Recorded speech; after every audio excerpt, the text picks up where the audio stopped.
Hey guys, welcome back to my channel. I'm Star Wars Meg, and today's video is going to be a little bit different. I'm going to be talking about a creature we see in The Empire Strikes Back, and a little bit about its history, a little bit about the struggles that George Lucas and the production team had on set creating the Wampa. I read an article about it today and I found it quite funny. So this video is basically everything you need to know about the Wampa, or rather Wampas as a species in general from the planet Hoth that we get in Empire Strikes Back. So the first fact is that they were a carnivorous white-furred species that dwelled all over the planet of Hoth. They stood between 2.5 and 3 meters with an average weight of 150 kilograms. It was Hoth's top carnivorous predator, and it sported a pair of small horns, and guess what? They all lived in caves. The Tauntaun, which we see being ridden by Luke and Han, were actually the Wampa's favourite food to eat. Not much else is really known about the Wampa except what we get in Empire Strikes Back.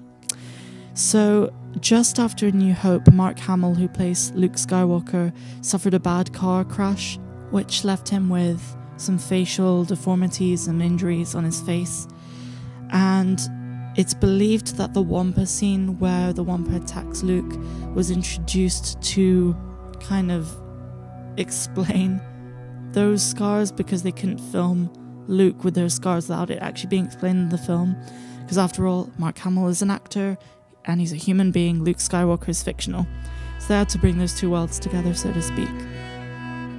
But with regards to the Wampa and its inception, it was created for Lucas's film, and it was also in the novelization of Empire Strikes Back, and it was most likely based on the abominable snowman and the Yeti, which, in case you don't know, is a cryptozoological animal believed to live in the Himalayas.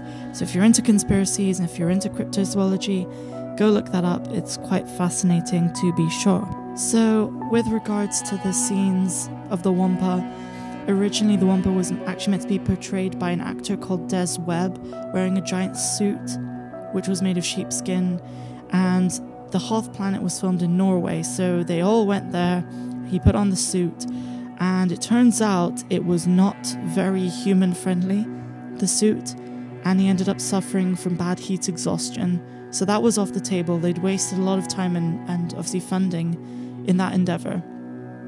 So the creature designer for Empire Strikes Back, Phil Tippett, later built a small Wampa hand puppet, which was meant to have a quick visual close-up shot as the creature attacks Luke Skywalker partially off camera.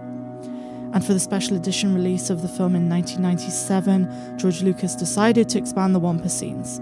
And in order to do so, he used a bunch of industrial light, and the magic artist Howie Weed constructed a more mobile version of the costume without the stills which he wore in the film. The new shots were filmed within a scaled-down replica of a cave to create the illusion that the Wampa was much larger than a normal human. And the struggle with the Wampa scene is very reminiscent of other struggles that George Lucas had, specifically in regards to Yoda, and whether they would use a puppet for the prequels or CGI him. And if you watch the making of Star Wars films in general, you're bound to find some entertainment value in literally just the alien costume design itself. It's such a complicated process, and the misendeavors make it worth watching the making of an entire film just by themselves. I saw the making of Return of the Jedi a while back, and I thought that was very funny, especially concerning Jabba the Hutt's palace and all of the various aliens on there. So anyway guys, a bit of a different video today, but I hope you enjoyed it nonetheless. If you haven't subscribed to my channel already, I please urge you to do so. Hit the notifications bell to be alerted every time I upload a new video. I know I've had some difficulties with that lately. Hopefully they'll be sorted by the time you see this video in the future. I'm Star Wars Meg, and I will see you next time.